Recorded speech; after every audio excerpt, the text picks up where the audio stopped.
Now, let me just conclude by giving you a solution that was actually first penned in 1946. And again, I'm going to pick on Pavlov. If he read my book, he'd know this. It's in the footnotes. In 1946, Hetmanczuk, who I've told you before, teacher from Saskatchewan, volunteer overseas, serves with distinction in Europe, is still remembered. When I was in Europe in the 1980s and doing my doctoral research, I met British Foreign Office officials who still remembered Hetmanczuk. That's the kind of impression he made, because he was going to do something, and he did. Hetmanczuk came back to Canada in 1946, just at the end of the war, and came to Winnipeg and met with the entire executive of the Ukrainian-Canadian Committee, KUK as it was then known, and said, ladies and, well, it's old gentlemen then, gentlemen, we in our country, in Canada, as Ukrainian Canadians, do not have unity. We do not actually have strength in unity, the motto of KUK. What we need is to consolidate, build on our strengths. And what are our strengths? Well, we have tens of thousands of pioneers and immigrants who've come here and who've contributed to the development of Canada. Nobody denies that. We have a large number of people, some of them geographically concentrated in Western Canada, but now spread across the country. We've proven our loyalty in the Second World War because we served as volunteers. You know, we weren't like the Franzose that ran off into the woods. We volunteered. Okay, and we served.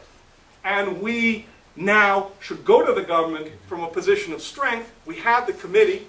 We should save our DPs. That was his primary focus. And indeed, he did, they did, that group of people did. And I'm thankful, because I probably would have been here otherwise. I would have been in the KGB in the Vancouver basement somewhere. I, says Hetmanczuk, want KUK to promise me something. So baby Hetmanczuk is going to say, Pavlo, I want you to promise me something. And he called it the Renaissance Plan. I mean, they're kind of an interesting thought. He said, we have to get rid of all our, what he called, 2x4 halls. Every organization has a Demilka. And there's 15 people over there, and 25 over there. Sell those halls. Build community centers, which we can share, which will have all the facilities. Publish an English language journal for youth to get them interested. Right? What other things? He said, have memorial homes, what he called United Ukrainian Cultural Centers. No more building of 2x4 halls. Let's have common community schools and educational programs. Let's provide resources for the relief team. So basically what he was saying is, let's take what we have and let us consolidate that wealth to become influential. Let's have a new constitution for the Ukrainian Canadian Committee Congress. One person, one vote. Let's have more professionalism when it comes to lobbying and representing our community. Let's have things, and these are my ideas now, guided tours for every Canadian, Ukrainian youth to Ukraine. Learn about Ukraine. We don't need to worry so much about Ukrainian language schools here when there's a whole country over there supposedly speaking Ukrainian. Let's send our children there. Let's sell off the properties. Let's consolidate our wealth into scholarships. Let's mark our presence with plaques and statues and granting bodies and enrich and ensure the interest of that huge constituency of 1.2 million people. I said a few moments ago, what's in it for me? Right now, join UNO, join Liga, join whatever you want to join, and you have to give money, you have to give your time and energy and resources, and it may be fun and it may be personally rewarding, but most people have so many other distractions that they just don't see the point.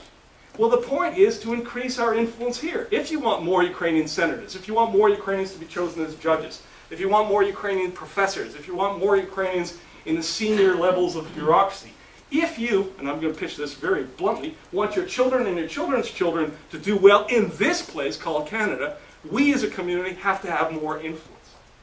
And right now, we do not have significant influence. The only way we are going to be able to have a cause that will actually have a consequence is if we prove to all those many hundreds of thousands of Canadians of Ukrainian heritage who are not currently involved in our community that by joining us, by returning to us, by helping us consolidate our wealth, they will benefit in their lives in Canada.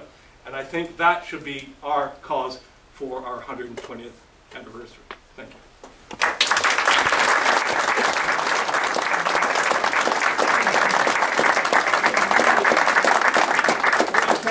Let you get away with sitting down without asking you one question, and it's an updated form of a question you asked earlier, at least commented, that back during Soviet times there was a big debate amongst Ukrainian organizations, should we be supporting Ukraine or helping Ukraine even though it's Soviet?